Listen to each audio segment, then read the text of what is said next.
الحمد لله وحده والصلاة والسلام على من لا نبي بعد أما بعد فأعوذ بالله من الشيطان الرجيم بسم الله الرحمن الرحيم والعصر إن الإنسان لفي خسر إلا الذين آمنوا وعملوا الصالحات وتواصوا بالحق وتواصوا بالصبر. قال الله عز وجل قل هذه سبيلي أدعو إلى الله على بصيرة أنا ومن اتبعني وسبحان الله وما أنا من المشركين.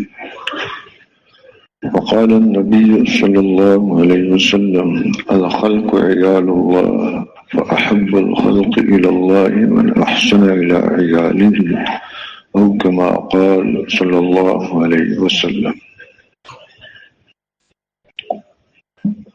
محترم دوستوں اور بزرگوں، اللہ پاک نے دنیا میں جتنے انسانوں کو بھی پیدا کیا ہے وہ ان پر کرم کرنا چاہتے ہیں، کامیاب کرنا چاہتے ہیں کہ کسی موقع پر یہ ناکام نہ ہو، ہر حال میں یہ کامیاب ہوتے رہیں، اور اس کے لیے بے شمار انتظامات فرمائے اور اس کو ایک محنت کی دولت نصیب فرمائی. ہر آدمی کو محنت نصیب فرمائی جو بہت بڑی نعمت ہے کہ اس کا استعمال یہ کیسے کر رہا ہے. اس کو کچھ ہلکا سا اختیار دے دیا، مکمل اختیار نہیں دیا کہ جو چاہیے وہی ہوگا.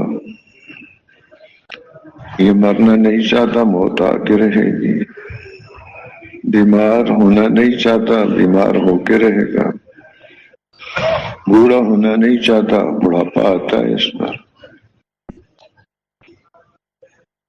اختیار دیا ہے کچھ اور اسی اختیار پر دار و مدار رکھا ہے کہ اس کو یہ کیسے استعمال کرتا ہے. اپنی چاہت پر استعمال کرتا ہے یا جس نے دیا ہے اس کی چاہت پر استعمال کرتا ہے. اسی لیے دھمکی کے طور پر فرما دیا فمن شاء فلیؤمن ومن شاء فلیکفر، کہ جو چاہے ایمان کو اختیار کرے اور جو چاہے کفر کو اختیار کرے. اختیار دے دیا ہے لیکن یہ نہیں کہ کفر کو اختیار کرنے کا کہا ہے، یہ تو ایک دھمکی ہے اس کو. اس لیے کہ فرمایا وَلَا يَرْضَى لِعِبَادِهِ الْكُفْرَ، کہ اللہ پاک کفر پر راضی نہیں ہوتے.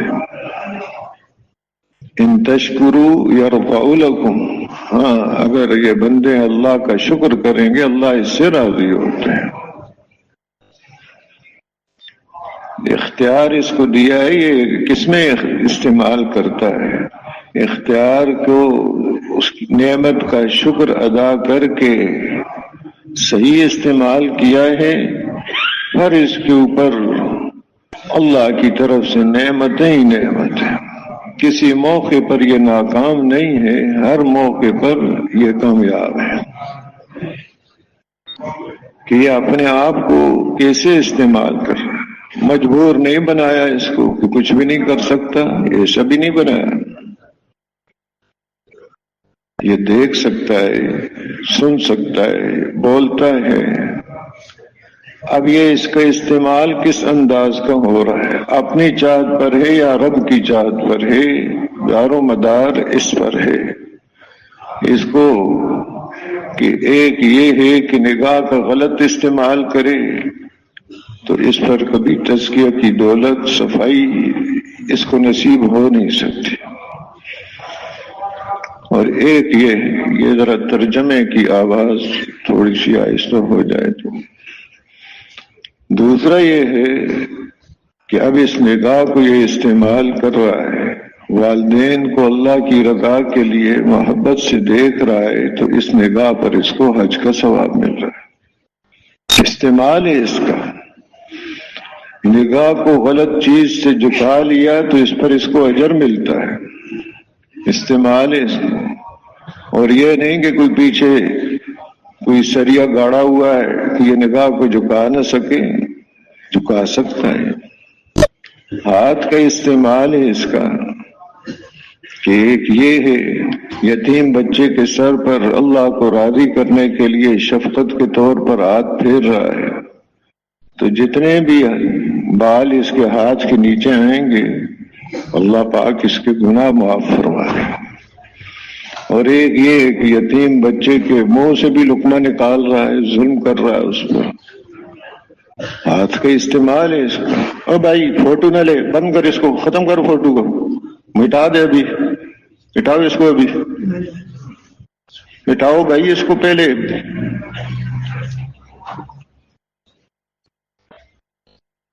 مسجد میں بیٹھے ہیں، اللہ کے گھر میں بیٹھے ہوئے ہیں.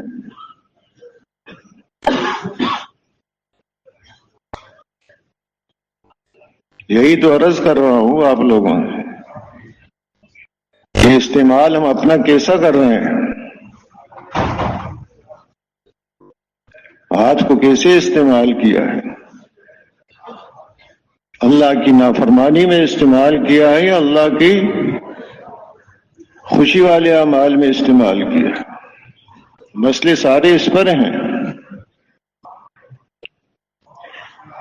کہ اللہ نے قوت دی ہے، اس کو استعمال کیسے کرنا ہے. جو دل میں چاہے وہی استعمال کر لیا، یہی تو مسئلہ ہے. بنیاد یہی ہے لا الہ الا اللہ.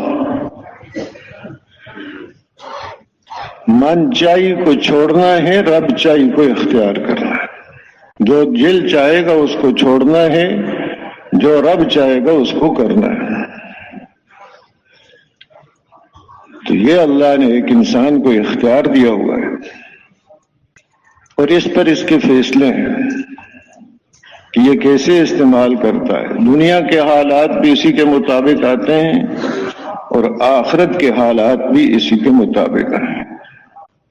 تمام مراحل اسی پر ہوں گے کہ اپنے آپ کو استعمال کیسے کر رہا ہے. معمولی مسئلہ نہیں ہے اس کا، بڑا نازک مسئلہ ہے اس کا. اس انسان کے مسئلے کی نزاکت کو حضرات انبیاء علیہ الصلاۃ والسلام وہ سمجھتے ہیں کتنا نازک ہے. حضرات صحابہ اکرام رضی اللہ عنہم اجمعین وہ جانتے ہیں کہ کتنا مسئلہ نازک ہے.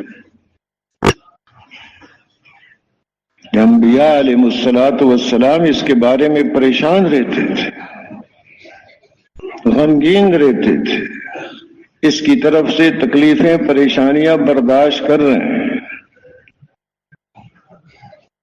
لیکن اس کی خیر خواہی میں فرق نہیں آنے دیتے. اور حضرات صحابہ اکرام رضی اللہ عنہم اجمعین بھی کہ جنت کی خوشخبریاں مل چکی ہیں، لیکن اس کے باوجود حضرت بکر صدیق رضی اللہ عنہ کہہ رہے ہیں کہ کاش کسی مومن کے بدن کا بال ہوتا، کوئی پرندہ ہوتا، اس کو دیکھتے ہیں تو بھائی کتنا خوش نصیب ہے کہ درختوں کے سائے میں پھرتا ہے، پھل کھاتا ہے اور آخرت میں تجھ پر کوئی حساب نہیں. کہ آخرت کی پوچھ بہت بڑی سخت ہے، وہ ان کے سامنے تھی، حالانکہ خوشخبریاں ملی ہوئی ہیں. فرماتے ہیں کاش میں راستے کا درخت ہوتا، اونٹ اونچا منہ کر کے اس کو ٹہنیوں کو کھا لیتا، مینگنیاں بنا کے نکال دیتا، کاش انسان نہ ہوتا. حضرت عمر رضی اللہ تعالی عنہ ہمارے کاش گھر والوں کا مینڈا ہوتا، مہمانوں کے آنے پر ذبح کر کے کھا لیتے، کاش میں انسان نہ ہوتا. کہ انسان کا مسئلہ ہے، اللہ پاک نے اس کو وہ قوتیں، وہ استعدادیں، وہ صلاحیتیں عطا کی ہیں جو اور کسی مخلوق کو نہیں دی ہیں. لہذا اس کا مسئلہ اہم اور نازک اور اس کی پوچھ بھی بڑی اہم ہے. یہ جو قوتیں استعدادیں دی ہیں کیسے استعمال کی ہیں، اس رخ کو صحیح کرنے کی یہ محنت ہے. انبیاء علیہ الصلاۃ والسلام اس چیز کے لیے تشریف لائے ہیں کہ ہم نے کیا کرنا ہے. کہ موقع اللہ نے ایک دیا ہوا ہے، دوسرا موقع نہیں ہے کہ ایک چکر لگا کے دوبارہ آ جائیں گے، پھر کریں گے، وہاں سے دیکھ کے آئیں گے. یہ مسئلہ غیب کا ہے. ایمان بالغیب ہی مطلوب ہے. مشاہدے پر ایمان لانا وہ تو اپنی آنکھ پر ایمان لانا ہے، وہ تو اپنے کان پر ایمان لانا ہے کہ کان نے جو سنا دیکھا سمجھا، اپنی عقل پر ایمان لانا ہے. یہاں تو ایمان بالغیب ہے کہ جو اللہ نے فرمایا، رسول اکرم صلی اللہ علیہ وسلم نے فرمایا ہے وہ حق ہے اور سچ ہے، چاہے سمجھ میں آئے یا نہ آئے. یہ مطلوب ہے سب. تو ان سارے انسانوں کو جو دنیا میں بھیجا ہے کہ محنت کر کے اپنے آپ کو یہ قیمتی بنا لیں. یہ قوت رکھی ہے اس کی، اپنے آپ کو قیمتی بنانے کی قوت اور استعداد اس کے اندر رکھی ہے کہ اپنے پر محنت کرے اور اس کو قیمتی بنا لے. اور محنت روزانہ خرچ ہو رہی ہے بڑی تیزی سے. اب صبح سے ہم اٹھے ہیں، جو اعمال کر رہے ہیں وہ محنت ہے. صبح اٹھے، الحمدللہ، دعا پڑھی، وضو کیا، نماز پڑھی، ایک محنت ہے. اور ایک ہے کہ نہ دعا پڑھی، نہ وضو، نہ طہارت، نہ نماز، وہ بھی ایک محنت ہے. اور اب فرمایا اگر یہ صبح اٹھ کے مسجد کی طرف آتا ہے تو اس کے ہاتھ میں رحمان کا جھنڈا ہوتا ہے. رحمان کے لشکر کا آدمی ہے یہ بڑا. اور اگر یہ چیزیں اس کے پاس نہیں ہیں اور سیدھا ہی بازار ہی ہے تو پھر اس کے ہاتھ میں شیطان کا جھنڈا ہوتا. تو محنت ہو رہی ہے، انسان استعمال ہو رہا ہے. اب غور اس بات پر کرنا ہے کہ استعمال کیسے کرنا ہے اپنے آپ. انبیاء علیہ الصلاۃ والسلام کو اس کام کے لیے بھیجا ہے کہ یہ محنت کرے تو پھر اس کی وہ قیمت لگتی ہے جو اس مخلوق میں سے کسی چیز کی قیمت نہیں.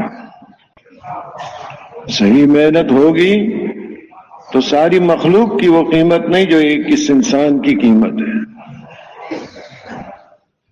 چاند کی وہ قیمت نہیں، سورج کی وہ قیمت نہیں، زمین کی، زمین سے نکلنے والے خزانوں کی، سونا چاندی کی، پٹرول کی اور معدنیات کی وہ قیمت نہیں، ہیرے جواہرات کی وہ قیمت نہیں جو اس ایک انسان کی قیمت ہے. اس لیے کہ یہ چیزیں تو اللہ کے نزدیک ایک مچھر کے پر کے برابر بھی نہیں ہیں. حضرت سعد بن معاذ رضی اللہ تعالیٰ عنہ کے اسلام لانے کا زمانہ تقریباً 5 سال کا ہے، اسلام لانے سے لے کے انتقال تک. تو اب ایسی محنت کی انہوں نے اس زمانے میں، ایسا اللہ کے ساتھ تعلق قائم ہو گیا کہ ان کی موت پر اللہ کا عرش بھی کانپ اٹھا. آسمانوں کے دروازے کھول دیے گئے، فرشتے ان کی جنازے پر اترے ہیں کہ پورا قدم، حضور صلی اللہ علیہ وسلم فرما رہے ہیں پورا قدم رکھنے کی جگہ نہیں. اور قبر کھود رہے ہیں تو خوشبو ہی خوشبو آ رہی.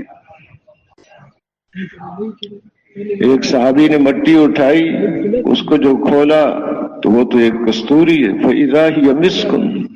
حضور صلی اللہ علیہ وسلم کے چہرہ مبارک پر خوشی کے آثار ظاہر ہوئے، خوشی میں فرمانے لگے سبحان اللہ سبحان اللہ سبحان اللہ.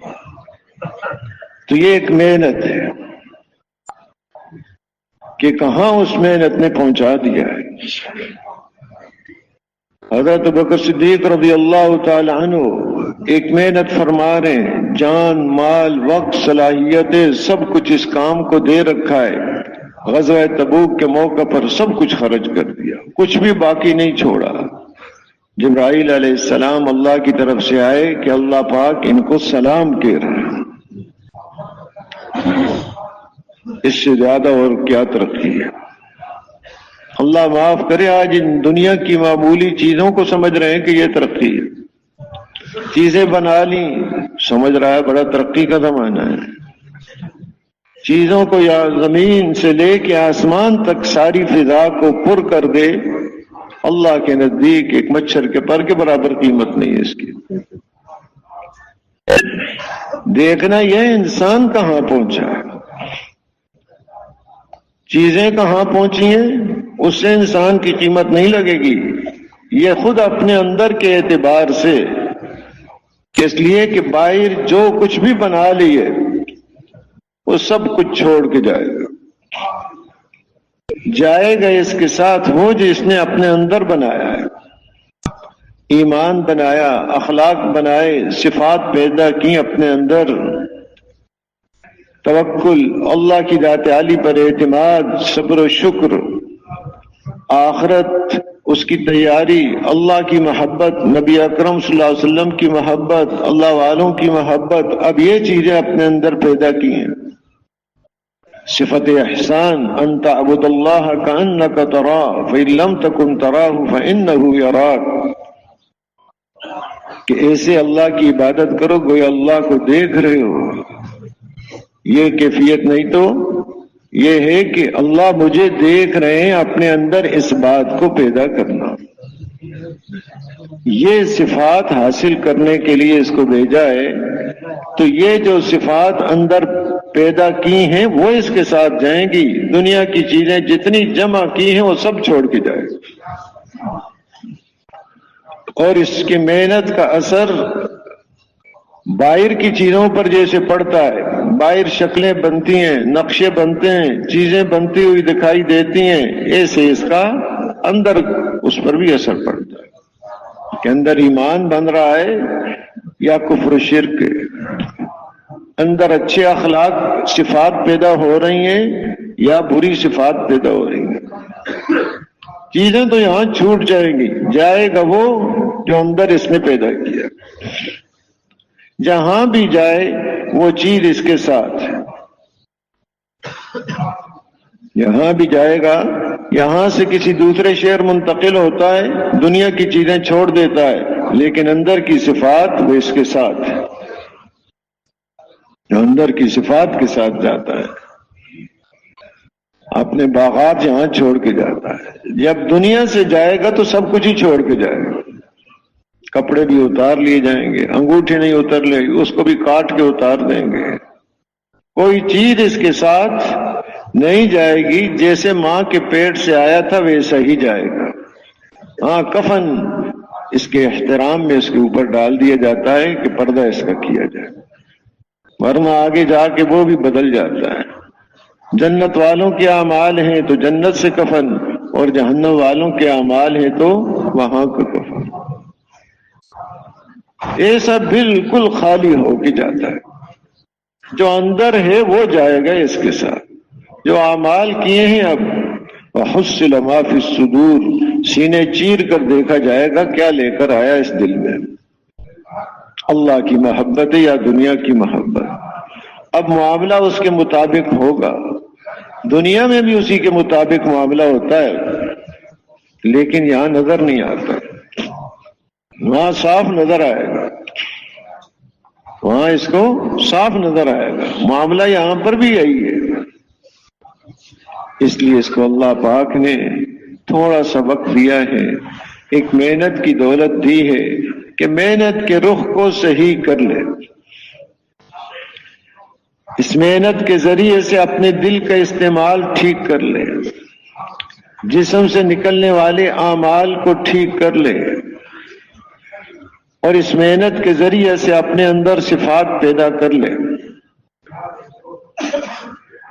تو یہی فرمایا کہ ساری انسانیت خسارے میں ہے، مگر وہ لوگ جو ایمان لائے، دل کا استعمال اس نے ٹھیک کر لیا، وعملوا الصالحات، اور عمل انہوں نے ٹھیک کر لیا، اور ایک دوسرے کو حق بات کی وصیت کرتے ہیں اور ایک دوسرے کو صبر کی وصیت کرتے کہ یہ چیزیں اس نے ٹھیک کر لیں، ایک دوسرے کو حق بات کی وصیت کرنا، اور حالات ہیں اب اس پر صبر، کہ صبر وہ طاقت ہے کہ جس کی وجہ سے سارے اعمال کرنے اس کے لیے آسان ہو جاتے ہیں، کہ یہ بھی اپنے اندر پیدا کرنے کی کوشش۔ اب ان صحیح استعمالات سے اللہ پاک اس کو تقوی کی دولت نصیب فرماتے ہیں۔ اور تقوی ایسی چیز ہے کہ فرمایا وَمَن يَتَّقِ اللَّهَ يَجْعَل لَّهُ مَخْرَجًا وَيَرْزُقْهُ مِنْ حَيْثُ لَا يَحْتَسِبُ،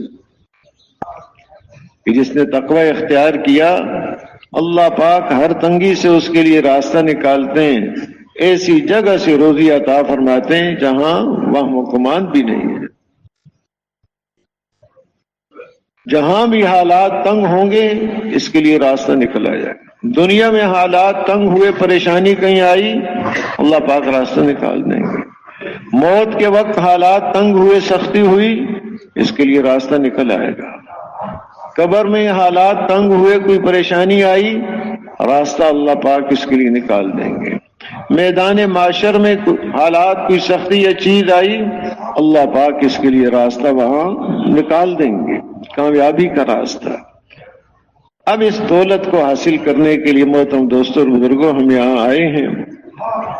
وقت تھوڑا ہے لیکن ہے بڑا قیمتی، کہ اپنے آپ کو استعمال کیسے کرنا ہے، اس کی کوشش ہے ساری، کہ رخ ہمارا ٹھیک ہو جائے، پھر اس کی برکت سے ساری زندگی آسان ہے اس کی، کہ تقوی کی برکت سے اللہ پاک حلال کمائی سے بھی اس کو دیں گے اور بغیر کمائی کے بھی اس کو مال دیں گے۔ جو متعارف راستہ ہے، چل رہا ہے لوگوں میں، اس طریقے سے بھی اور ایسی جگہوں سے بھی اس کو عطا کریں گے جہاں اس کو وہم و گمان بھی نہیں ہے۔ حضرت مقداد رضی اللہ تعالی عنہ قضاء حاجت کے لیے گئے تو وہاں چوہا نے آ کر سامنے اشرفی ایک رکھی، دوسری رکھی، 17 اشرفیاں سونے کی وہ لے کر آ گیا، اور ان کے گھر میں فاقہ چل رہا تھا۔ ایک تو یہ ہے کہ بھائی بڑی خوشی ہو گئی، مل گیا مال، لیکن ایسے نہیں کیا، حضور صلی اللہ علیہ وسلم کی خدمت میں گئے، جا کے پوچھا، یہ واقعہ ہوا ہے۔ یہی عرض کیا جاتا یہاں بھی کہ ہم پوچھ کے چلیں، علماء کرام کی خدمت میں جائیں، یہ کام اختیار کرنا ہے، اس میں کون سا راستہ صحیح ہے اور کون سا غلط ہے، دیکھا دیکھی نہ چلیں۔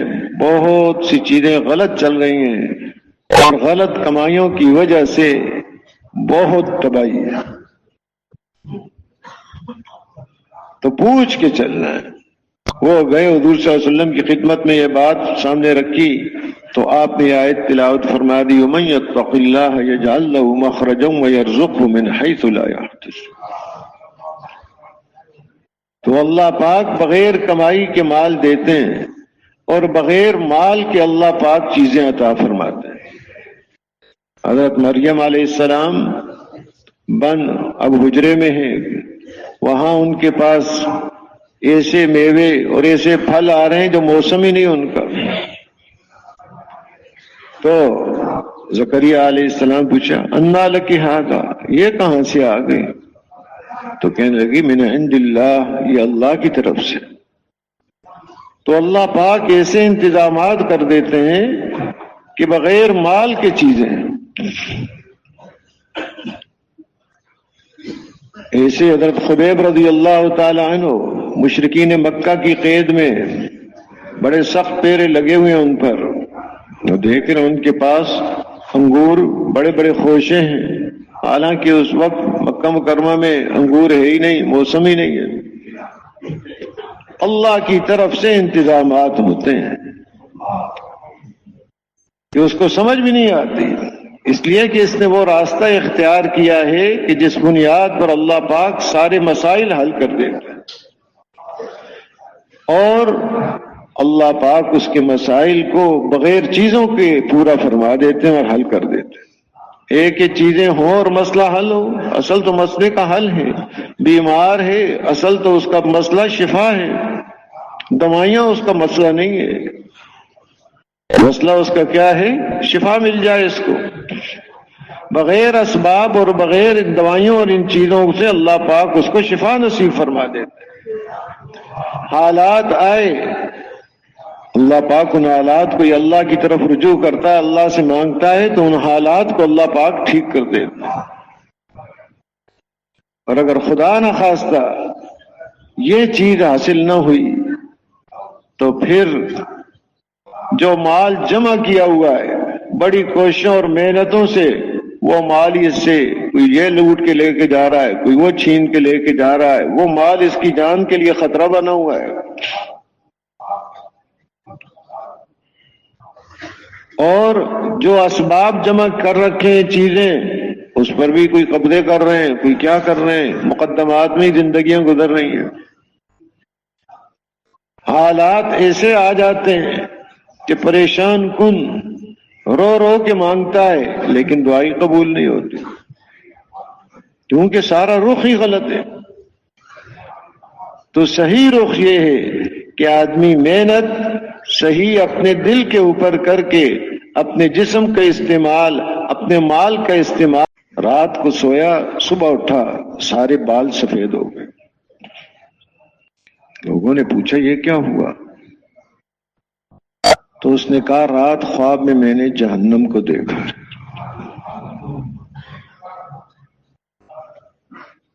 تو وہ ایسی خوفناک ہے، وہ حقیقت ہے.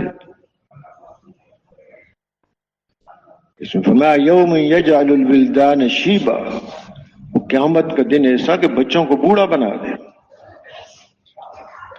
یہ حقائق ہیں جو ہم یہاں نہیں اپنی آنکھوں سے دیکھ سکتے، یہ صرف اس علم کے ذریعے سے پتہ چل سکتے ہیں جو اللہ پاک نے انبیاء علیہ الصلوۃ والسلام پر کتابیں اتاری ہیں.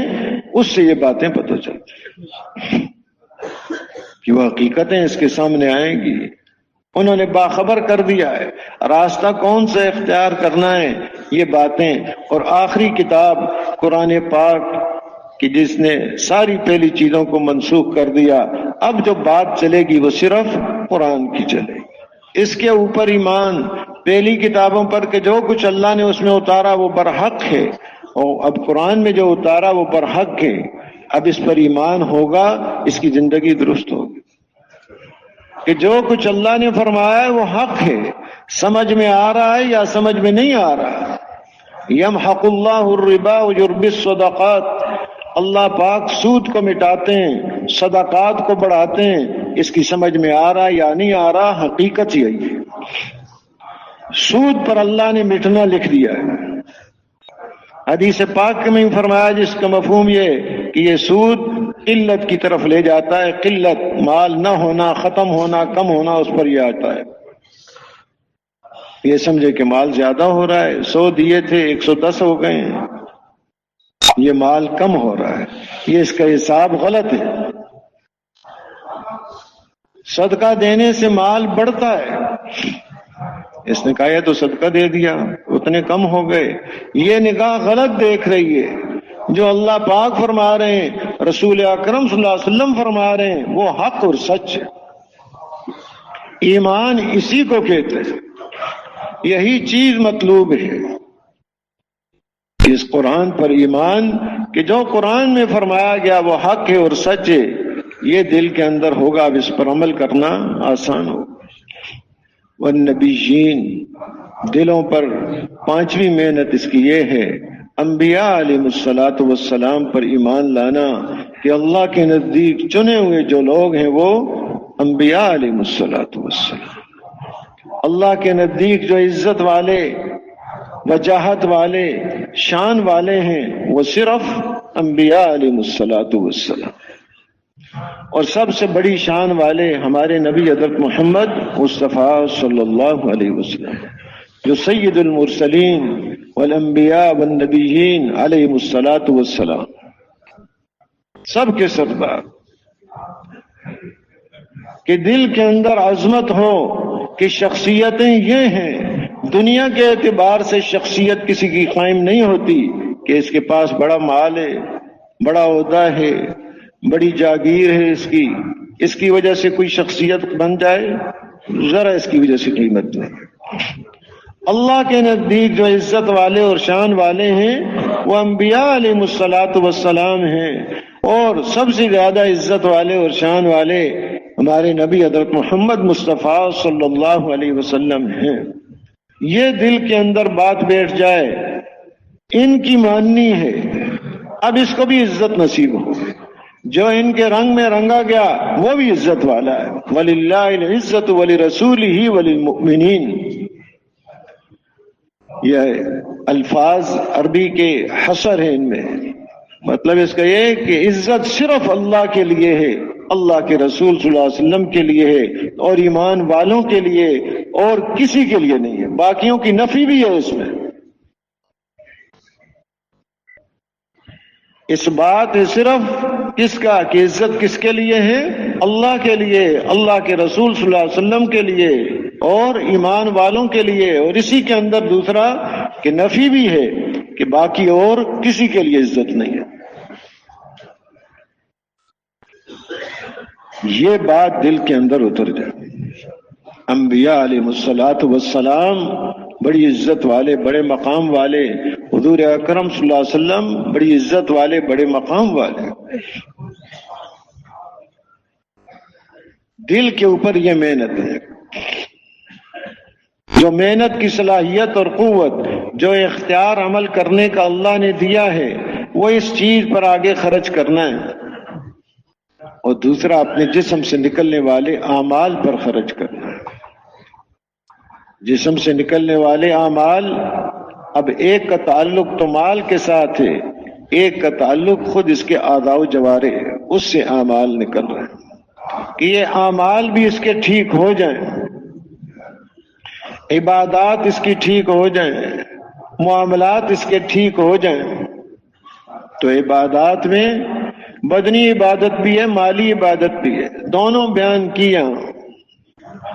وآت المال على حب ذوي القربى واليتامى والمساكين وابن السبيل والسائلين وفي الرقاب وأقام الصلاة وآت الزكاة۔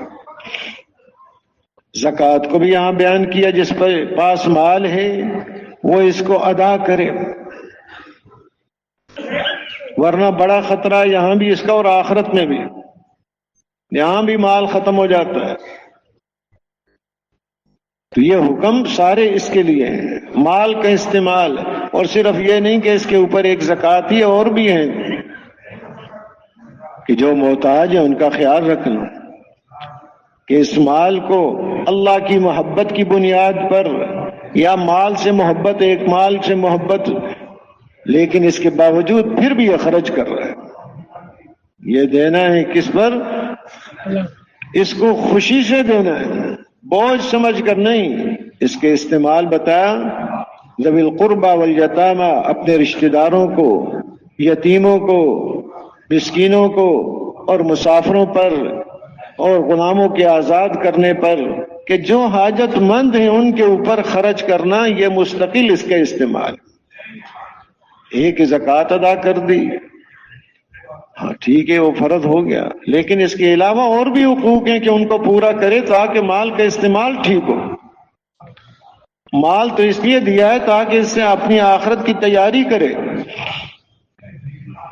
حضرت احنف رضی اللہ تعالیٰ عنہ نے رحمت اللہ علیہ نے، تابعی ہیں، ایک کرتا خریدا 12 درہم کا۔ حضرت عمر رضی اللہ تعالیٰ عنہ نے پوچھا کہ کتنے کا خریدا؟ تو عرض کیا جی 12 درہم کا۔ عمر رضی اللہ تعالیٰ نے فرمایا 6 درہم کا بھی تو ملتا ہے، کرتا پہننا ہے، سردی گرمی سطر جو ایک ضرورت ہے آدمی کی وہ پوری ہو، تو 6 سے بھی کام ہو سکتا تھا۔ اب 6 باقی کو کیا کرتے؟ اللہ معاف کرے، بچت کا ذہن تو ہمارا بھی ہے، اتنی بچت فلاں جگہ پر، اتنی بچت کہ فلاں جگہ اتنی بچت ملے گی، وہ ہمارا ذہن تو دنیا کی محبت کا ہی۔ حضرت عمر رضی اللہ تعالیٰ عنہ نے فرمایا ان کو، والباقی تنفق فیما تعلم، کہ باقی کو خرچ کرتے اس جگہ میں جو تم جانتے ہو۔ وہ جانتے بھی تھے اس میں فرمایا کہ فی الیتامی والمساکین وفی سبیل اللہ وغیرہ، کہ وہ جو 6 درہم بقایا ہیں باقی رکھ لیے ہیں وہ یتیموں پر، مسکینوں پر، محتاجوں پر اور اللہ کے راستے میں خرچ کرنے کے لیے۔ اپنا گزارا تو 6 درہم سے کرتے میں ہو جائے گا، اب آگے بڑی ضرورت جو آ رہی ہے قیامت کے دن، اس میں وہ 6 درہم خرچ کرے۔ آج لباس کی ضرورت ہے، وہ بقدر ضرورت رکھے، بڑی ضرورت جو آ رہی ہے اس کے لیے یہ 6 درہم ہے۔ تو مال کا یہ استعمال ٹھیک ہو جائے۔ حضرت عمر رضی اللہ تعالیٰ عنہ نے صحابہ سے پوچھا کہ میں بادشاہ ہوں یا خلیفہ ہوں؟ حضرت سلمان فارسی رضی اللہ تعالیٰ عنہ نے فرمایا آپ خلیفہ ہیں۔ پوچھا کیا دلیل ہے آپ کے؟ کہ آپ بادشاہ نہیں ہیں، آپ خلیفہ ہیں۔ تو انہوں نے فرمایا کہ جو اس کی آمدنی اور خرچ اللہ کے حکم، رسول اکرم صلی اللہ علیہ وسلم کے طریقے کے مطابق ہو وہ خلیفہ ہے، اور جس کی آمدنی اور خرچ اپنی خواہش کی بنیاد پر ہو وہ بادشاہ ہے، اور آپ کی آمدنی اور خرچ اللہ کے حکم، نبی اکرم صلی اللہ علیہ وسلم کے طریقے کے مطابق ہے، لہذا آپ خلیفہ ہیں۔ ایک فکر لگی ہوئی تھی کہ اس مال کا استعمال کیسے ہو، اس کی آمدنی بھی ٹھیک ہو، خرچ بھی اس کا ٹھیک ہو۔ فرماتے ہیں آمدنی سے زیادہ خرچ کرنا اس کا مسئلہ مشکل ہے۔ خرچ کرنا، آمدنی جو لینی ہے کسی سے تو وہ تو کچھ اگلے کی شرطیں ہوں گی، ویسے ہی تو نہیں دے دے گا، دوسروں کے ہاتھ سے لینا ہے۔ خرچ کرنا، یہ کہتا ہے میرا مال جیسے مرضی ہے میں خرچ کروں، حالانکہ یہ بات نہیں ہے۔ اگر ایسے کیا تو کبھی اسراف میں پڑ جائے گا کہ ضرورت پر ضرورت سے زیادہ خرچ کر دیا، ٹھیک ہے ضرورت ہے لیکن زیادہ خرچ کر دیا، اور کبھی اس سے بھی آگے بڑھ جاتا ہے تبذیر، بلا ضرورت خرچ کر دیا، بغیر ضرورت کے خرچہ کر رہا ہے۔ ضرورتوں کو بیان کیا، کلو واشربو ولا تسرفو، کھاؤ پیو جو ضرورت ہے انسان، لیکن آگے ساتھ کہہ دیا ولا تسرفو، کہ اس میں اسراف نہیں۔ ایک حد تک یہ چیزیں ہیں، تو اگر اس میں اس نے اپنی مرضی چلائی تو کبھی اسراف میں پڑے گا اور کبھی تبذیر میں، اور تبذیر والوں کو تو فرمایا فإن المبذرین کانوا اخوان الشیاطین، یہ تو شیطان کے بھائی ہیں۔ اور ہی آگے چلے گئے بلا ضرورت خرچے۔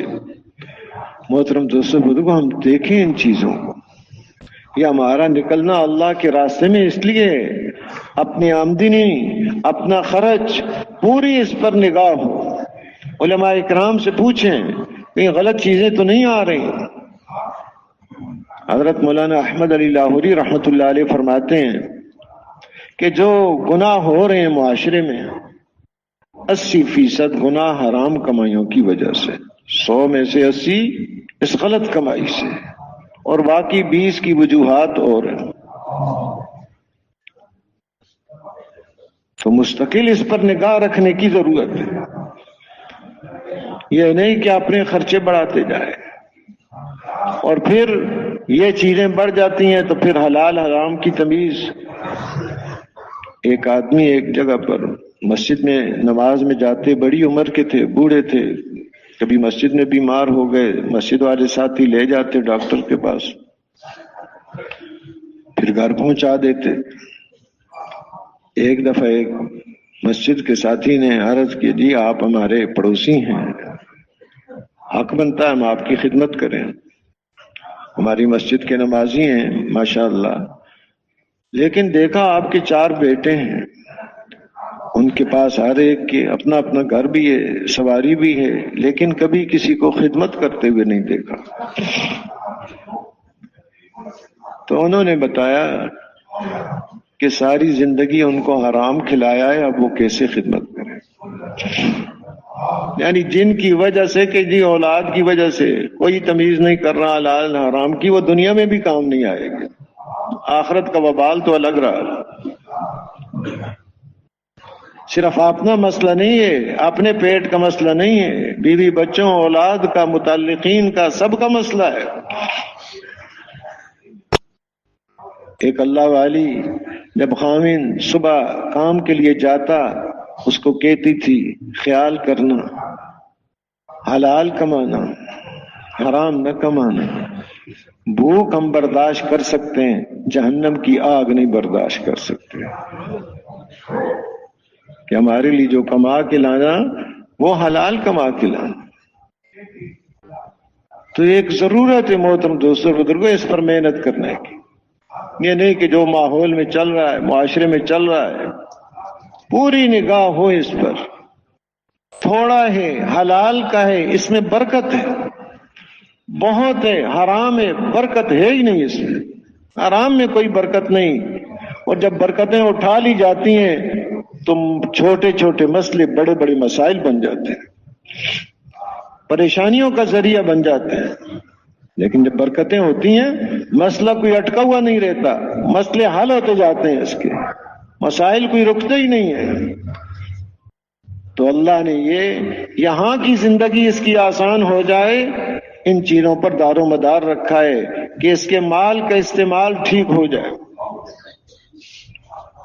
آمدنی بھی ٹھیک ہو، خرچ بھی اس کا ٹھیک ہو، اس میں اسراف سے بھی بچے، تبذیر سے بھی بچے۔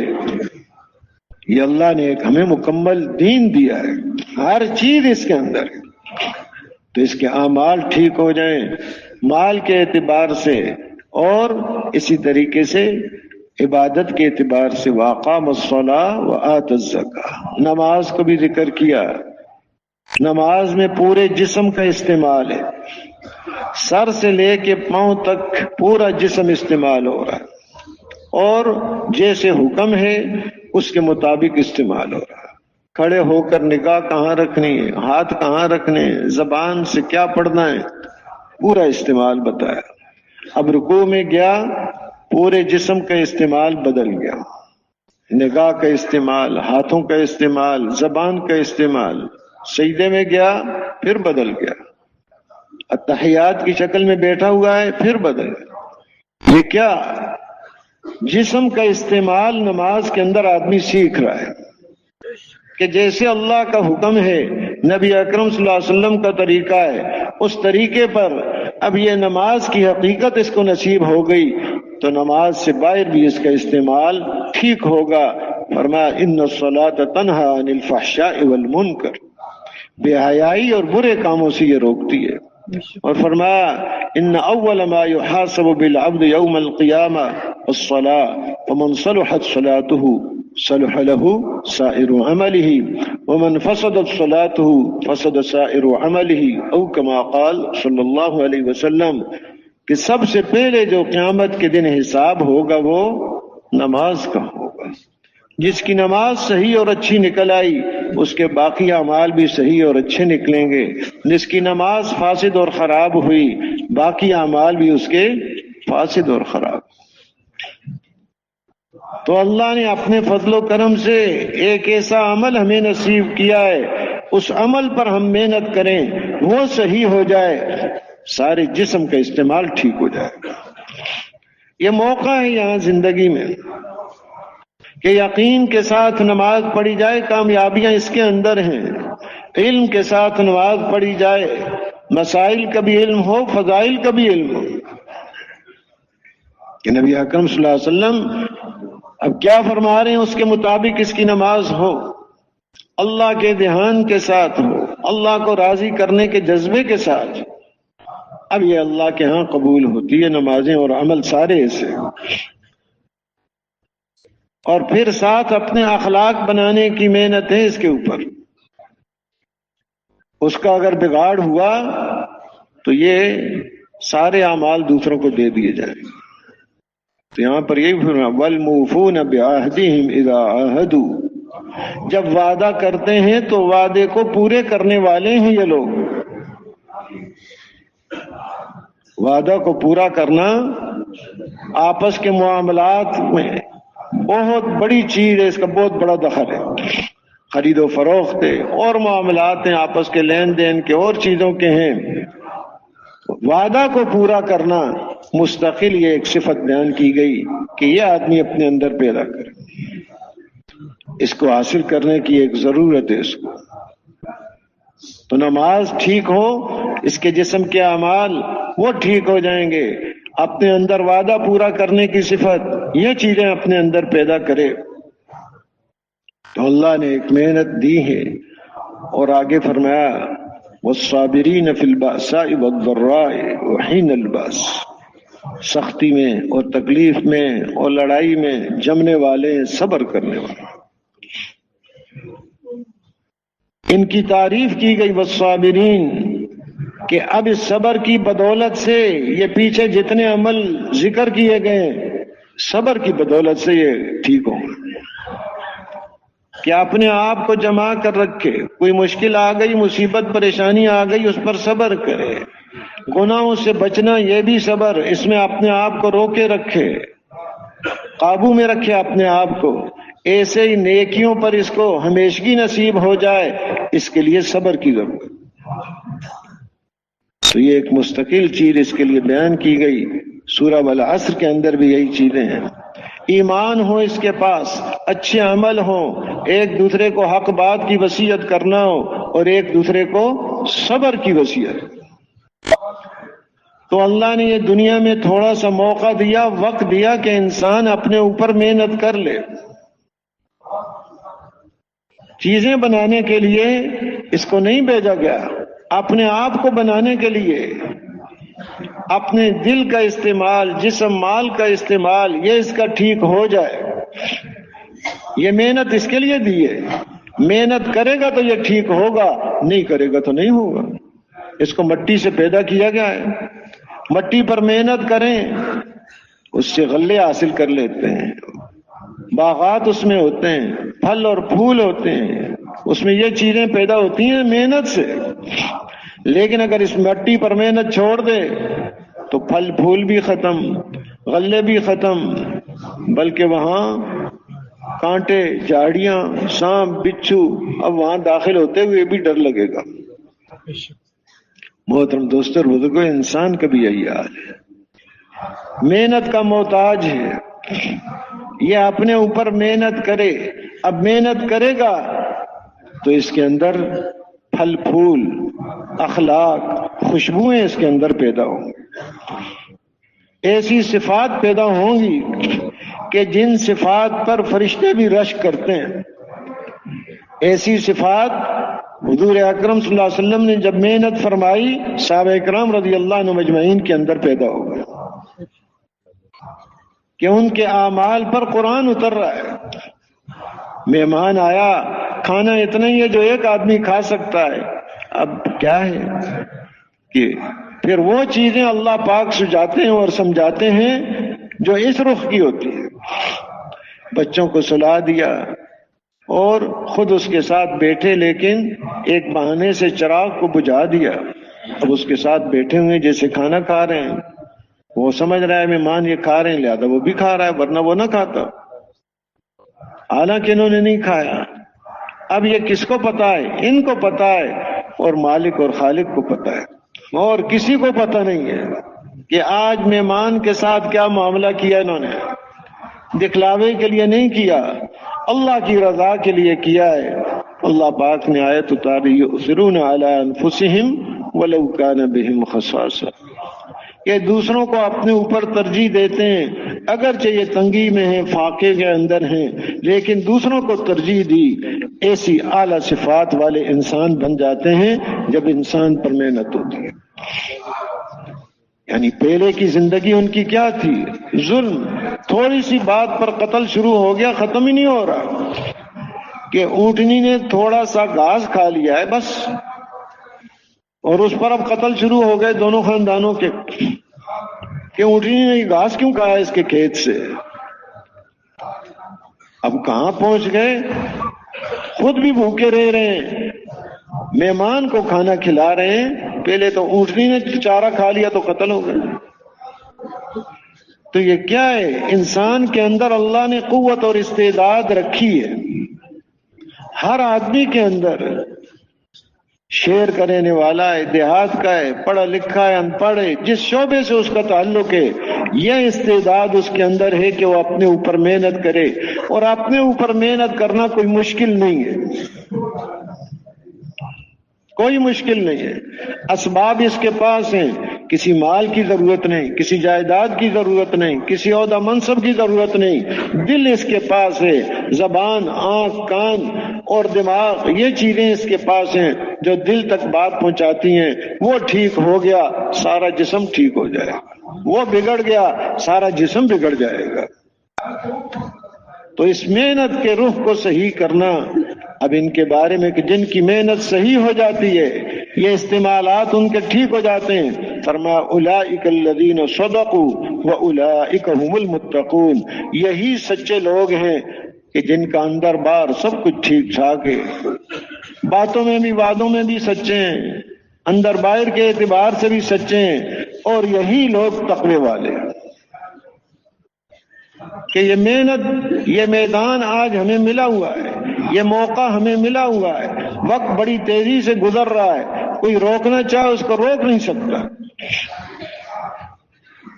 اب ایک ایک اس سے چیزیں بنائے دنیا کی، عرض کیا وہ یہیں چھوٹ جائیں گی، کوئی چیز ساتھ نہیں جانے دیتے، عزیز و اقارب بھی نہیں جانے دیتے، وہ پھر اس کو بھی نہیں رکھتے، بلکہ بات تو کہتے ڈر لگ رہا ہے، پہلے تو محبتیں تھیں اس کے ساتھ، اب روح نکل گئی تو اب ڈر لگ رہا ہے، وہ ساری چیزیں ختم ہو جاتی ہیں۔ موقع آج دیا ہے اللہ پاک نے کہ محنت کر کے اپنے اندر ان صفات کو پیدا کرنا کوئی مشکل نہیں، نگاہ ہر وقت اپنے اوپر ہو، آخرت سامنے ہوگی، موت سامنے ہوگی، محنت کا رخ ٹھیک ہو جائے گا۔ اس لیے فرمایا سمجھدار آدمی وہ ہے کہ جس کے سامنے موت ہے، الکیس من دان نفسہ وعمل لما بعد، سمجھدار آدمی وہ ہے جو اپنے اعمال کا خود محاسبہ کر رہا ہے۔ ہم محاسبہ کرتے ہیں کیا ہو رہا ہے، اور موت کے بعد جو کام آنے والے عمل ہیں ان کی تیاری میں لگا ہوا۔ اور دوسرا بھی فرما دیا والعاجز من اتبع نفسه هوا وتمنى على الله الاماني، عاجز بے وقوف آدمی جو چل رہا ہے خواہش پر، اپنی آرزوؤں پر، اور اللہ کی ذات عالی پر امیدیں لگا بیٹھا ہوا۔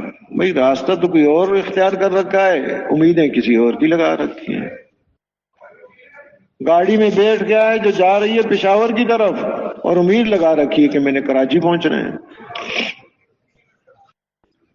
تو راستہ کوئی اور اختیار، تو اس کو تو بے وقوف کہیں گے کہ بھائی جس گاڑی میں بیٹھا وہ تو پشاور جا رہی ہے، امید لگایا میں نے کراچی پہنچنا ہے۔ رخ اپنا بدلے، صحیح رخ کرے، جدھر جانا ہے ادھر رخ کر لے۔ جانا کدھر ہے؟ آگے موت، قبر، محشر، ادھر جانا ہے، رخ کو ٹھیک کر لے، ورنہ تو کیا حال ہوگا کہ رخ سوئے مرقد، آگے جانا، قدم تو ادھر بڑھتے جا رہے ہیں، قدم سوئے مرقد، رخ سوئے دنیا، کدھر دیکھتے ہو کدھر جا رہے ہو؟ قدم تو جا رہا ہے قبر کی طرف، اور موڑ کے دیکھ رہا ہے پیچھے، تو کہہ رہے ہیں ہوش سے رہو، کدھر دیکھتے ہو کدھر جا رہے ہو؟ آگے گڑا آ جائے گا، اچانک گر جاؤ گے۔ تو اپنے رخ کو ٹھیک کرے، جدھر قدم جا رہا ہے، ہر قدم موت کے اور قبر کے قریب ہو رہا ہے، ہر لمحہ آدمی، تو اپنا چہرہ بھی ادھر ہی کرے، تیاری بھی اسی کی کرے، ادھر ہی دیکھنا ہے، تو پھر تقوی کی دولت نصیب ہوگی۔ تقوی کی دولت سے پورے قرآن پر عمل کرنا اس کے لیے آسان ہے۔ یہ فرمایا الف لام میم ذالک الکتاب لا ریب فیہ ھدی للمتقین الذین یؤمنون بالغیب ویقیمون الصلاۃ ومما رزقناہم ینفقون، کہ اس کو اتارا ہے، یہ ہدایت کی کتاب ہے، کوئی شک و شبہ اس میں نہیں ہے، کوئی بات اس کی ایسی نہیں جس میں کوئی شک کیا جائے۔ کسی کے ذہن کی خرابی وہ اپنی اس کی خرابی ہے، اس کے اندر کوئی خرابی نہیں ہے،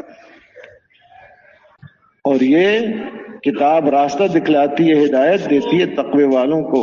تقوی والوں کی یہاں بھی یہی صفات بیان کی، جو غیب پر ایمان لاتے ہیں، نماز کو قائم رکھتے ہیں، جو اللہ نے ان کو دیا اس میں سے وہ خرچ کرتے ہیں۔ تو یہ خرچ بھی ٹھیک، ساری چیزیں اب اس کو تقوی کی دولت، یہ پوری کتاب پر عمل کرنا اللہ پاک اپنے فضل و کرم سے نصیب فرما دیتے ہیں۔ تو یہ اس کتاب پر ایمان لانا، تو اللہ نے ایک مبارک محنت نصیب فرمائی۔ ایک تو یہ ہے کہ خود تقوی والا بن جائے، خود ان صفات کو حاصل کر لے، اور ایک یہ فکر ہے کہ اس کے خاندان والے، اس کے قوم والے، اس کے علاقے والوں کو یہ دولتیں، یہ صفات نصیب ہو جائیں، اور ایک یہ فکر ہے کہ قیامت تک آنے والی انسانیت کو یہ دولتیں نصیب ہو جائیں۔ تو ہم تو اس نبی صلی اللہ علیہ وسلم کے امتی ہیں جو خاتم النبیین اور رحمت للعالمین ہیں۔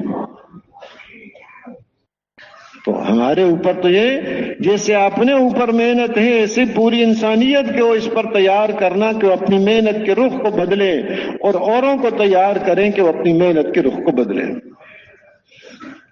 مستقل اللہ نے ایک ذمہ داری دی ہے، قل هذه سبیلی ادعو الی اللہ علی بصیرۃ انا ومن اتبعنی وسبحان اللہ وما انا من المشرکین۔ امام ابو بکر جساس رازی رحمۃ اللہ علیہ فرماتے ہیں، هذه الآیۃ تدل علی ان علی المسلمین ما کان علی النبی صلی اللہ علیہ وسلم ای دعاء الناس الی اللہ عز وجل، کہ یہ آیت بتا رہی ہے کہ جو ذمہ داری نبی صلی اللہ علیہ وسلم پر ہے وہ مسلمانوں پر بھی ہے، یعنی لوگوں کو اللہ کی طرف دعوت دینا۔ تو اللہ نے بہت بڑی سعادت نصیب فرمائی، حضور اکرم صلی اللہ علیہ وسلم کی امت میں سے پیدا فرمایا۔ بہت بڑی سعادت ہے، بہت بڑی عزت کی بات ہے، اس پر خوشی ہو۔ اب اس خوشی کا شکر اور اس نعمت کا شکر، اس کی قدردانی کہ یہ دولتیں دوسروں کو نصیب ہو جائیں کہ اس پر یہ محنت کرے۔ اللہ پاک نے اپنے فضل و کرم سے اس گئے گزرے دور میں وہ مبارک محنت نصیب فرما دی جو اجتماعیت کے ساتھ، عمومیت کے ساتھ، نقل و حرکت کے ساتھ بے لوث بے غرض ہو کر دوسروں کے پاس جانا کہ ہماری محنت اللہ نے ہمیں جو نصیب فرمائی ہے اس پر ان کی منت سماجت کر کے ان کو تیار کرنا، اللہ نے یہ دولت نصیب فرمائی۔ اب یہ ایسی محنت ہے، ایک ذمہ داری کے درجے کی محنت ہے، ایک اس میں نہیں کہ اتنا وقت لگا لیا مقامی اعمال کر رہے ہیں پورے، یہ ایک ذمہ داری کے درجے کی محنت ہے کہ ایک ذمہ داری محسوس کر کے اپنے ساری صلاحیتوں کو جہاں پر بھی ہے اپنی صلاحیتوں کو اس کے مطابق لگائے۔ کیا خیال ہے جی؟ تیار ہیں اس کے لیے؟ اللہ پاک انتہائی جزائے خیر عطا فرمائے، آسان فرمائے اور قبول فرمائے۔ ایک گزارش ہے، ماشاءاللہ آپ صبح سے اٹھے ہوئے اعمال میں لگے ہوئے ہیں، تھوڑی دیر اور بیٹھ جائیں جب تک یہاں سے جانے کا نہ کہا جائے۔ کیا خیال ہے جی؟ تیار ہیں اس کے لیے؟ ایک دوسرے کے جمنے کا ذریعہ بنے، کیونکہ مقصود تو عمل ہے جس پر لانا چاہتے ہیں۔ مہمانوں سے بھی یہی گزارش کرتے ہیں، سب سے یہی عرض ہے، تو جن کے پہلے وقت لگ چکے ہیں ان سے گزارش ہے بیرون کے لیے فرمائیں کون کون بھائی سال کے لیے 7 ماہ کے لیے تیار؟ ماشاءاللہ کھڑے ہو جائیں، ماشاءاللہ ماشاءاللہ ماشاءاللہ ماشاءاللہ، اور ہمت فرمائیں اور ہمت فرمائیں، ماشاءاللہ ماشاءاللہ ماشاءاللہ ماشاءاللہ۔ تشریف رکھیں، تشریف رکھیں، اللہ پاک آسان فرمائے، قبول فرمائے۔ تشریف رکھیں، تشریف رکھیں، تشریف رکھیں، تشریف رکھیں، تشریف رکھیں، تشریف رکھیں، تشریف رکھیں، تشریف رکھیں، تشریف رکھیں، تشریف رکھیں، تشریف رکھیں۔ ایسے ہی دوسری گزارش یہ ہے، الحمدللہ اندرون سال کی جماعتیں چلتی ہیں، ایک نقل و حرکت لمبا موقع ملتا ہے، ایسی جگہوں پر جماعتیں پہنچ جاتی ہیں جہاں عام جماعتیں نہیں پہنچ سکتی، اور ضرورت ہے ہماری۔ تو اس کے لیے فرمایا اندرون سال کے لیے کون کون بھائی تیار ہے؟ ماشاءاللہ فرمایا اندرون سال کے لیے، اور فرمایا اور فرمایا ماشاءاللہ اندرون سال کے لیے، ماشاءاللہ اور فرمائیں اور ہمت فرمائیں اور ہمت فرمائیں اندرون سال، ماشاءاللہ اور ہمت فرمائیں اور ہمت فرمائیں، ماشاءاللہ فرمائیں فرمائیں ماشاءاللہ اندرون سال کے لیے، ماشاءاللہ۔ تشریف رکھیں، تشریف رکھیں۔ اللہ پاک آسان فرمائے، قبول فرمائے۔ تشریف رکھیں، تشریف رکھیں، تشریف رکھیں، تشریف رکھیں۔ ایسے ہی مہمان ہمارے ماشاءاللہ تشریف لا رہے ہیں بیرون سے، بڑی قربانی ہے ان کی، کئی قسم کے حالات، ضرورتیں، اور یہاں آ کر کھانا مختلف، آب و ہوا مختلف، کئی چیزیں، ان کی قربانی کی وجہ سے ہمارا کام بھی آگے بڑھ جاتا ہے۔ ان کی بڑی مہربانی ہے ہمارے اوپر، بڑے احسان ہیں۔